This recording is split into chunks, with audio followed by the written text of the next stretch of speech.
A gente viveu uma extrema onda de frio agora no Brasil, onda recorde. A gente acabou de ver o calor lá no Canadá batendo recorde também. Teve o pessoal na Grécia, queimadas, enchente na Alemanha, com Na chuvas recorde. China. O que eu achei mais, assim, assustador foi que a Alemanha, esses países europeus, eles têm um registro histórico muito grande, porque é onde a ciência surgiu, né? A Europa ali, o iluminismo e tudo. Então eles têm um registro histórico científico muito grande. Então, se a gente está vendo chuvas recorde para eles, que tem um registro tão longo, né? É porque realmente foi um negócio muito, muito forte. O que explica esses eventos extremos? Isso tem relação com as mudanças climáticas? E o que a gente pode esperar pela frente aí, professor? Bom, muito, muito interessante o ponto. Eu vou tentar resumir, embora seja difícil, mas vamos por partes aqui, né? Como eu falei para você, né, Lucas, no começo, clima não é só temperatura, né?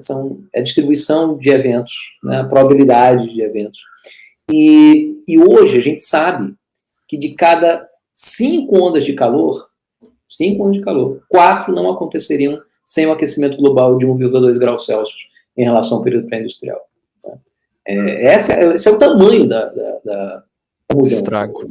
É uma quadruplicação na frequência de ondas de calor letais, porque elas colocam a temperatura do ambiente num ponto em que é virtualmente impossível nós nos livrarmos do calor metabólico na taxa necessária. Né?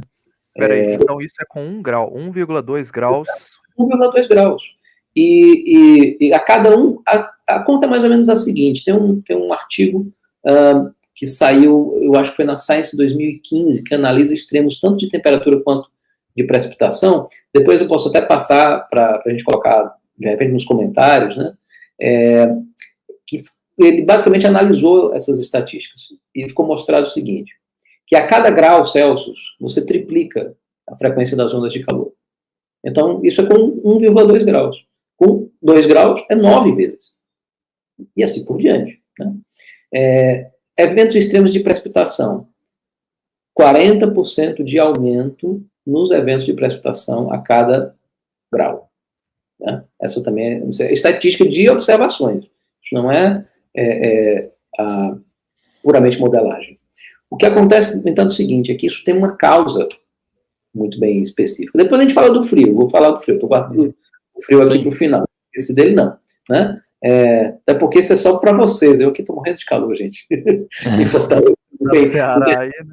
Não tem essa trégua, desculpa. Mas enfim. Por que tem tanto evento extremo de chuva? Detalhe, os furacões, inclusive, estão produzindo mais chuva. Por que isso? Física.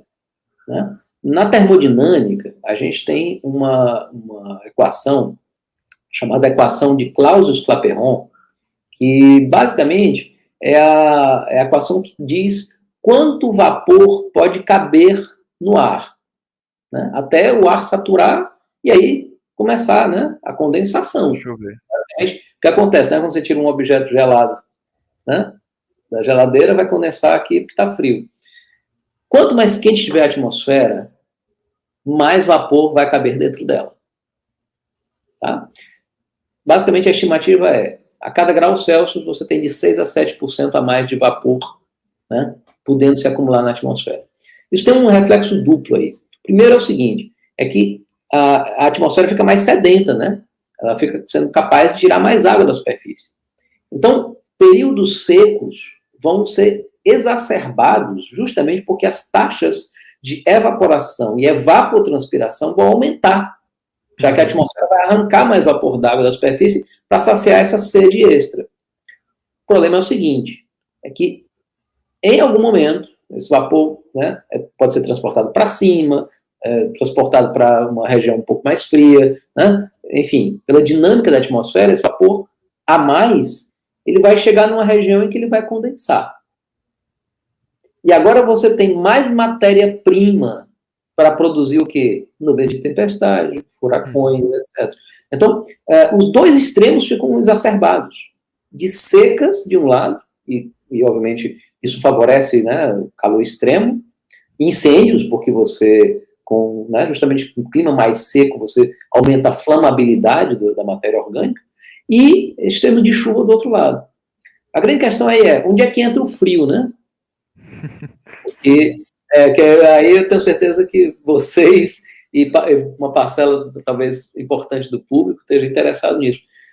Porque aí a coisa é um pouquinho mais complicada, porque a distribuição de eventos de temperatura segue uma curva de distribuição, que nem sempre é aquela gaussiana conhecida, né?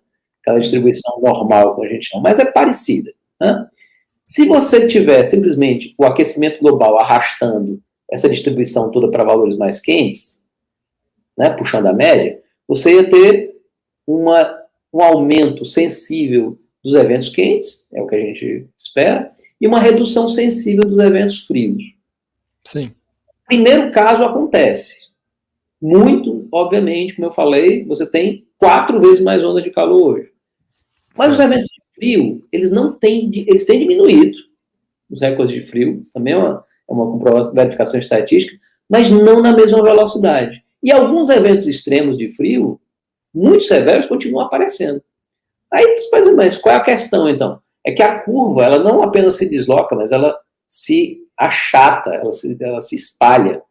E por que tem esses eventos de frio? Tem uma física aí.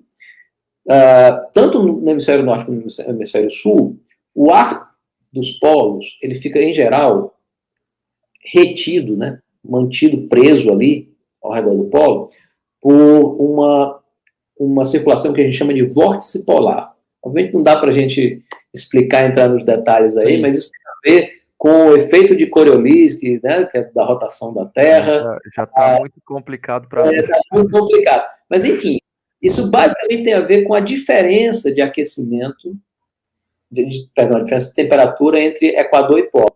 Essa diferença cria, por conta do efeito de rotação da Terra, esse bloqueio, né? Esse bloqueio do ar polar ali, confinado naquela região. E existe algo que, lá vai o Alexandre complicar de novo, né? Algo que a gente chama de instabilidade baroclínica, né?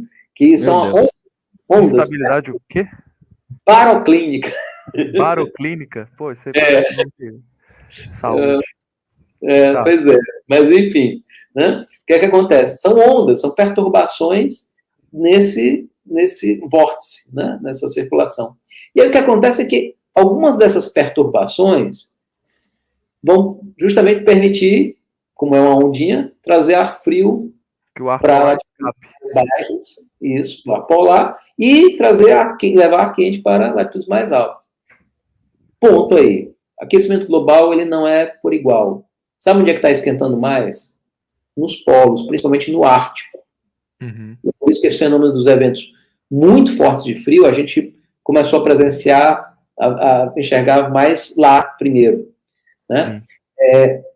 O que é que acontece com esse aquecimento maior nos polos?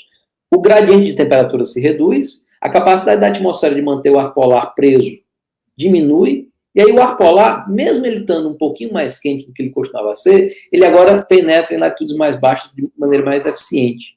Né? O vórtice polar, ele se torna mais instável, e você tem mais entradas de frentes frias violentas e até formação do que a gente chama de ciclones extratropicais. Né? Entendi. E aí, com isso, você tem um transporte, né, de ar frio que produz essas... Né, é como se a gente tivesse um ar quente aqui perto, onde a gente mora aqui, né? E aí esse ar quente estivesse impedindo o ar frio de passar. Só que como o ar frio lá ficou um pouquinho mais quente, ele consegue entrar. É basicamente isso que eu entendi. Na verdade, é porque as ondas agora, as perturbações, né, que o ar frio vai para latitudes mais baixas e o quente para latitudes mais altas, agora a amplitude delas é maior. Uhum. Isso, inclusive, assim, era algo que a gente previa, né? Só tem uma coisa, inclusive, eu fiz um vídeo, acho que há 2 anos, sobre esse assunto, centrando no Ártico, né? Que era onde a gente já tinha isso mais bem dimensionado. E eu dizia, por enquanto isso acontece mais no hemisfério norte, mas vai, em algum momento, acontecer no hemisfério sul.